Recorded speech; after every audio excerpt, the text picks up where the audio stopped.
So, I think what I'm going to do is finally make this response video to a question somebody asked me.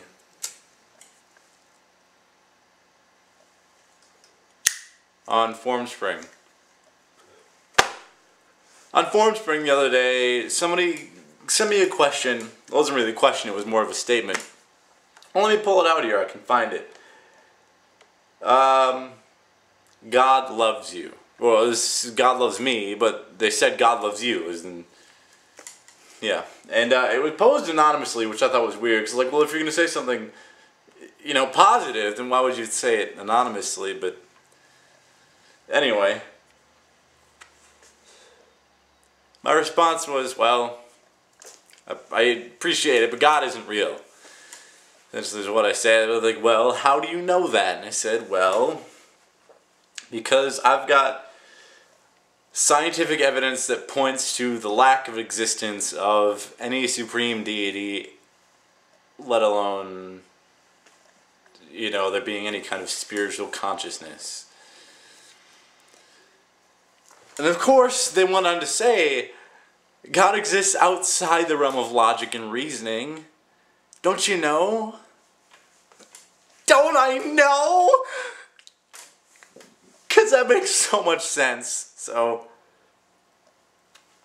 I promised them, this is a week ago, mind you, I promised them that I'd make a video about it. And put it on Facebook or something for them to see. For God and everybody to see. Look at me, the little atheist prick that I am. God and everybody. And then they could see it, and then maybe make a rebuttal or something. You know, we'd have like a little debate, back and forth, kind of, you know. Hopefully it'd be civil. Because, you know, if they're going to be one of those asshole theists, like, you know, you're going to burn in hell for not believing in my God, you know. I've always wondered this, you know, do Christians ever worry that they're going to burn in hell for not believing in Islam? Do you ever, or maybe the other way around, like if, you know, Muslims worry about burning in the Christian hell for not believing in the Christian God? Because they pull that one on atheists all the time. You know, you're going to burn in hell for not believing in God. And, well, which God do you want me to believe in? Because there are a couple of them. I don't know if you've noticed, but over the course of human history, there have been a couple gods, you know. Anyway, I assumed this person was a Christian. And, so anonymous Formspring person, if you're still, you know, paying attention to me, which I doubt you are, this is for you, I guess, and anyone who wonders. Let me paint you a picture.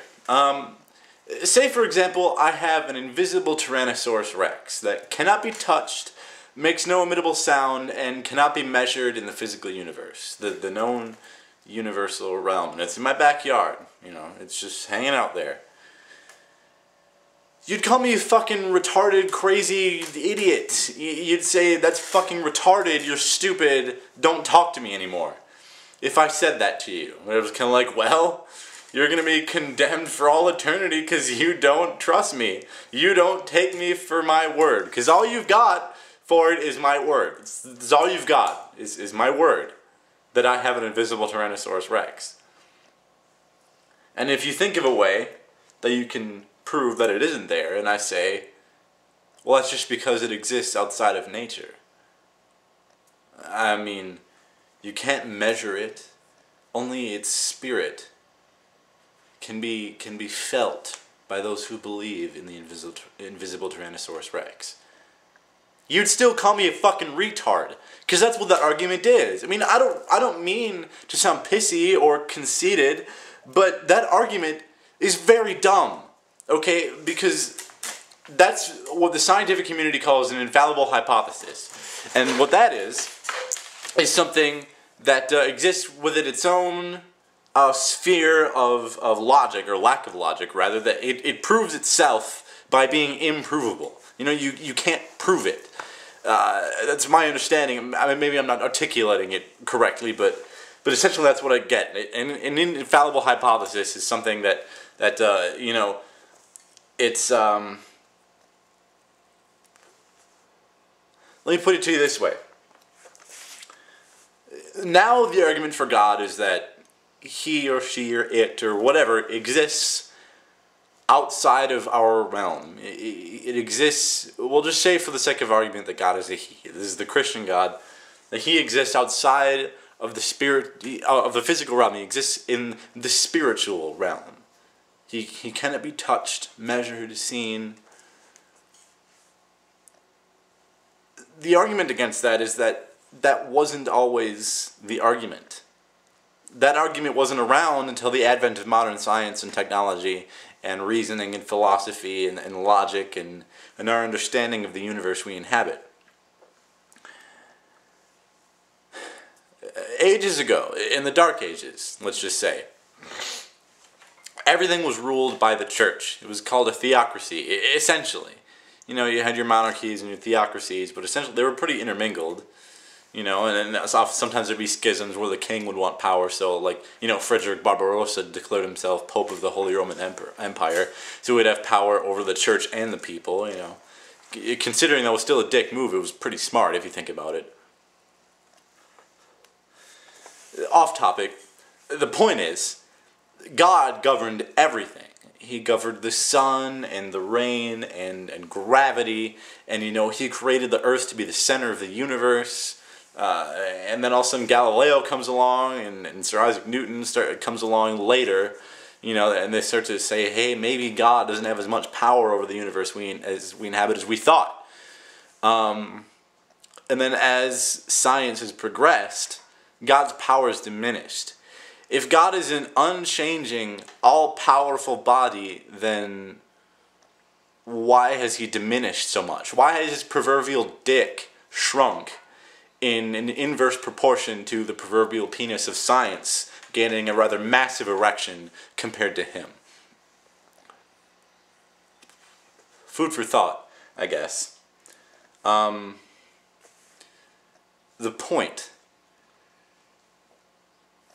is that you can't have your cake and eat it too. You can't say God is all-powerful and say that he exists outside of nature when before he exists well within nature. He was considered measurable because we said, hey, you know the wind? That's God. You know the rain? That's God's blessing to our crops. But now we know that rain isn't God peeing on earth. Rain is actually a precipitation and you know, chemistry and other stuff. It's physics.